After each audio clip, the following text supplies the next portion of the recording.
What's the story, Morning Glory? What's the word, Hummingbird? Thank you so much for clicking on my channel and for joining me for this review of Love and Marriage Huntsville Season 6 Reunion Part 1. So first of all, I want to talk about how the women looked. Now, I'm not really into fashion. I can't critique anybody else's fashion when mine is lacking in every department. But one thing that I will say about how the women looked on the stage, except for Melody, to me, all the women looked like they were just really squoze and stuffed into these dresses. And these women are not big women at all. But for whatever reason, they just looked really stuffed and uncomfortable.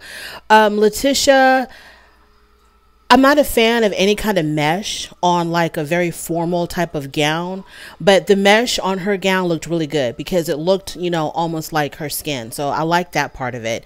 I thought the green was really pretty, but I don't know if she was wearing like a waist trainer or if the boning of the bodice of the dress was very constrictive, but she looked a little bit uncomfortable, like whatever that stiff material was on her stomach area that was keeping everything, you know, just snatched. It made her look to me a little bit uncomfortable. The same thing with Stormy.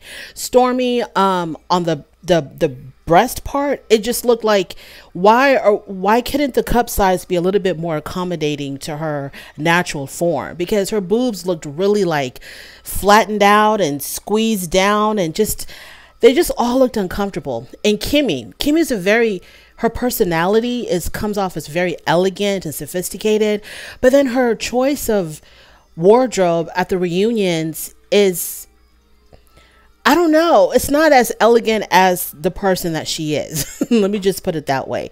Every single reunion, just about, I'm always a little bit disappointed on what Kimmy chooses to wear for the reunion. It's always kind of like I think they could make her look more sophisticated. They can make her look a little bit more elegant because that's her personality. But then they give her these gowns that are a little bit kind of like bordering on, let me just leave it at that. So Courtney, I think Courtney should have worn like a regular black tux. I understand that he is standing in solidarity with Stormy, and Stormy had on a pink dress, and so he put on this pink suit. I don't think all colors are made for all sizes. And because Courtney is such a big guy, I think he just would have been better off in a regular black tux or some dark colored tux. And then he could have just had like a pink, some type of a pink accent, like a pink flower on the lapel, or a pink, I don't know what they call them. I call them a napkin. I don't know what they are. A pink handkerchief or napkin in the pocket, something else to show solidarity instead of just all of that pink. It was just way too much pink for me. I think the fact that he wore that pink suit, she had on that pink dress, it was very prom 1998, and it just kind of cheapened their whole look. So I wish that he would have just worn like a regular tux. So they start off by talking about the Black Expo. Letitia once again has to defend herself. She claims that nobody gave her any props, that nobody congratulated her, nobody gave her a pat on the back for the Black Expo. Melody and Kimmy were like, we did. You don't remember us telling you that we thought you did a great job? And, you know, Kimmy says something about how, you know, even though she critiqued it, she still thought that it was, you know, a good event or whatever. Maybe I'm imagining that. I don't know. So they talk about the Black Expo, and then at some point, Letitia is accusing Stormy and Courtney not paying their invoices. I think this was around the part when they were talking about, I don't even remember how it went. Maybe it's when they were talking about, you know, Marceau. They showed the clip of Marceau at the expo trying to collect $100 from Stormy, and Stormy didn't like that. I think Stormy I don't know what she said to him, but it caused Letitia to yell out, you need to go pay your invoices. Okay, fine. I mean, this wasn't on the show during the season. Letitia, we don't know what you're talking about. Can you give us a little bit more detail? Can you give us a little bit more information? What do you mean they got to pay their invoices? Like, what are you talking about? So she just shouts this out. You need to pay your invoices. But it's like, okay, whatever. So then Stormy was like, well, you know, my business is, I think she said that it just kind of grew and blew up overnight. And so she's still trying to navigate her way through this, you know, because I guess it was a little bit unexpected on how fast her business grew. I think from social media, also from being on the show also, I'm assuming. So she was like, I'm still trying to learn my way through this. I'm trying to learn how to navigate through this. And Letitia then accused Stormy of popping pills. I guess when Stormy told her, you know, something that she didn't like, she accused her of popping pills. And this is when Marceau stepped in and was like, you need to kind of like tone it down a little bit. You're doing too much.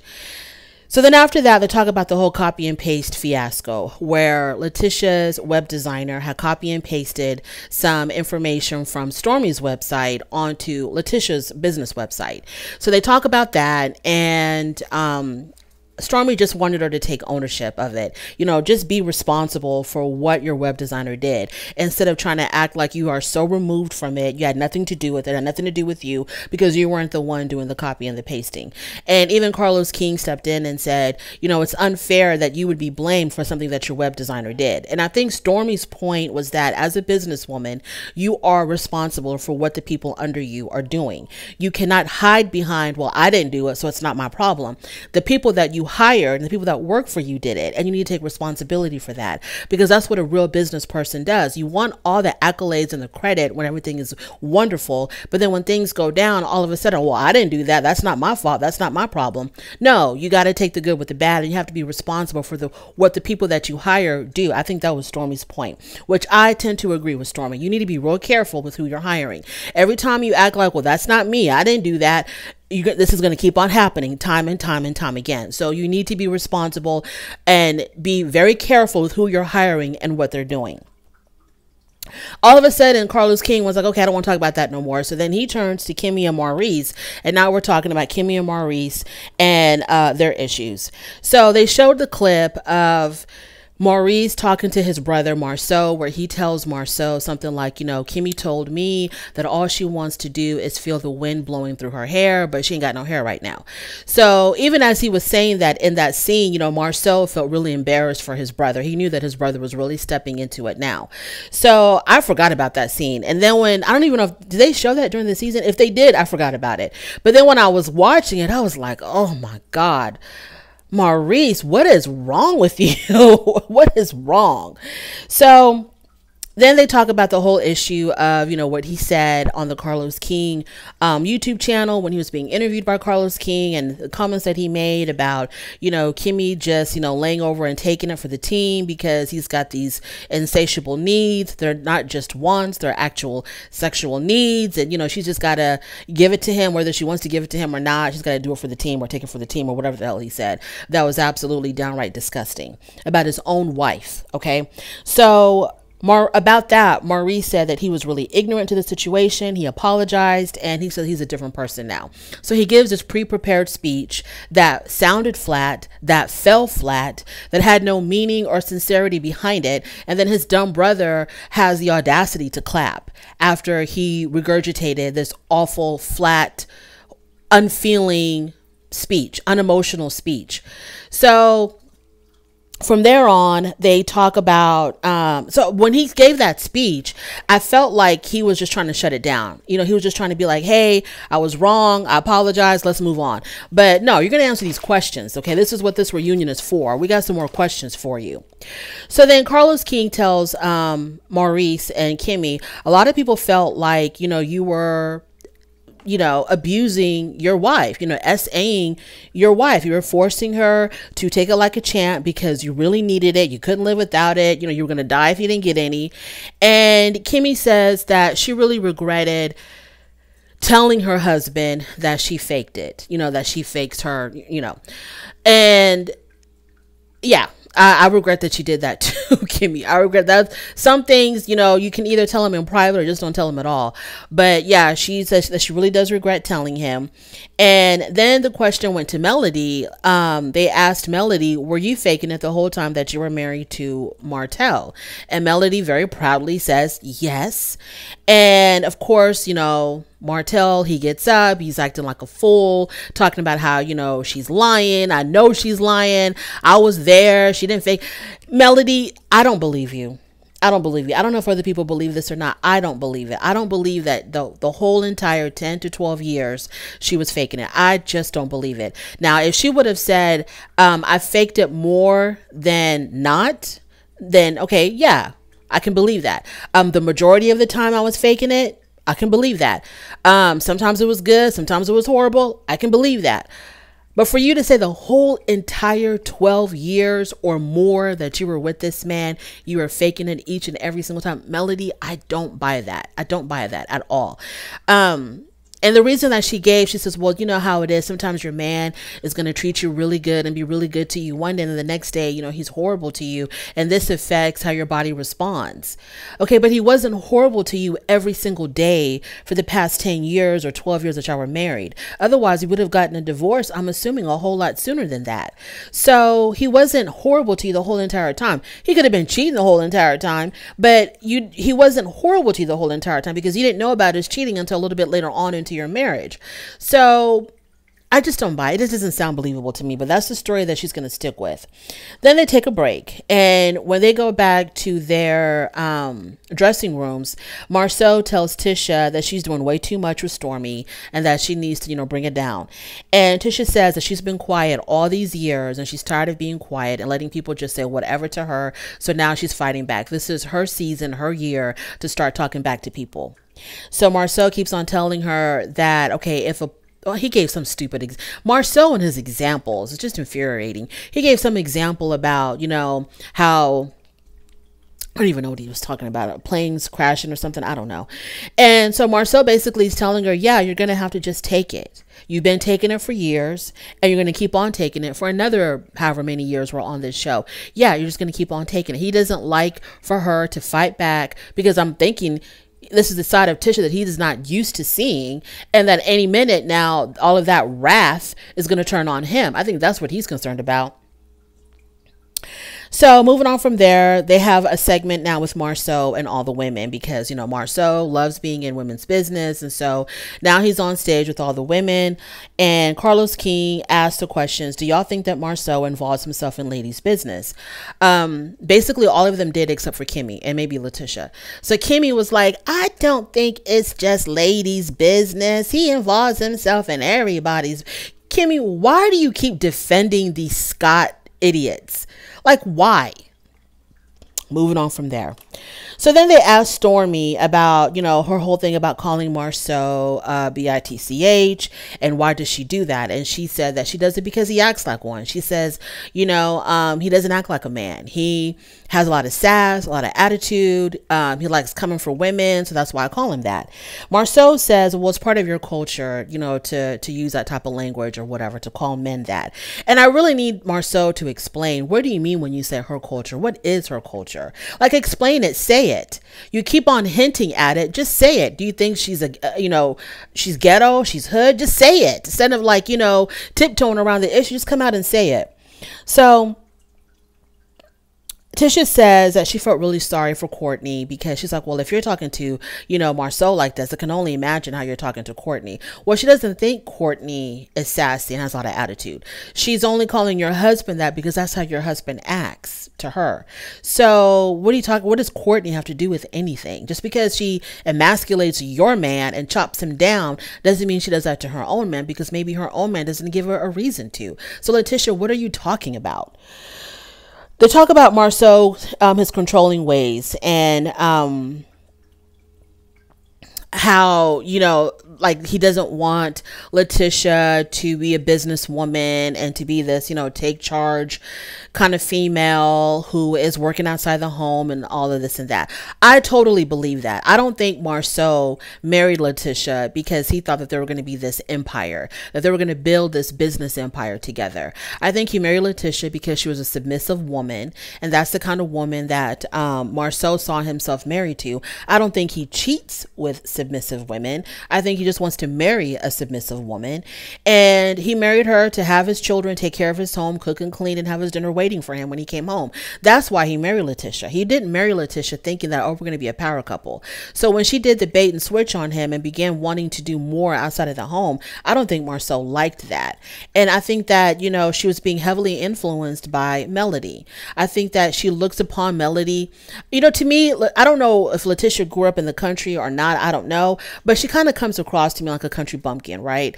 And so when she saw Melody and how Melody was conducting her own life, I think Letitia wanted to emulate that. She wanted to be like that. She wanted to be Melody.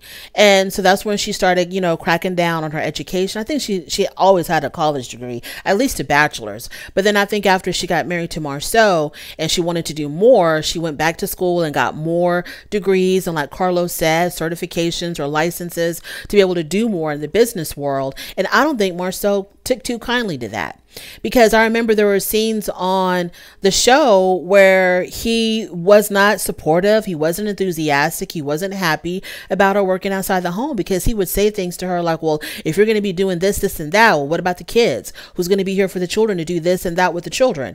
Kind of trying to make her feel guilty for being away from her kids because she had to travel for business.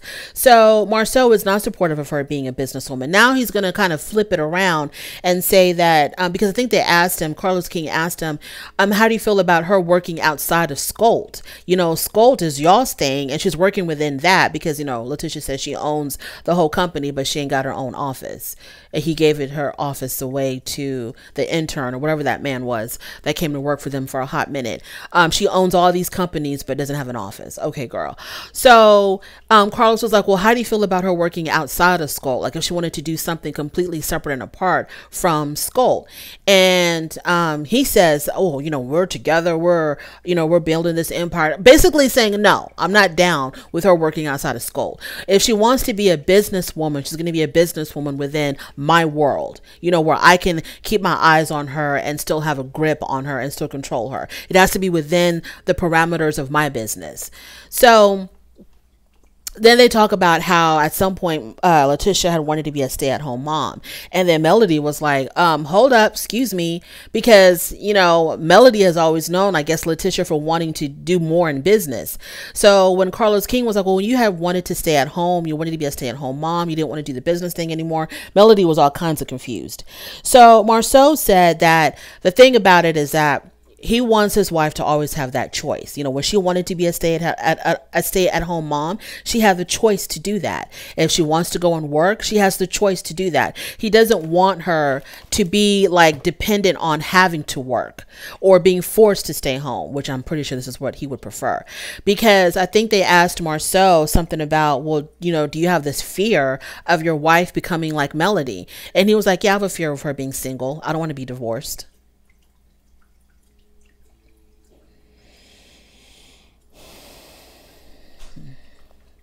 So that's all you see in Melody, is that she's a single woman. You don't see anything else that she's accomplished, anything else that she's done.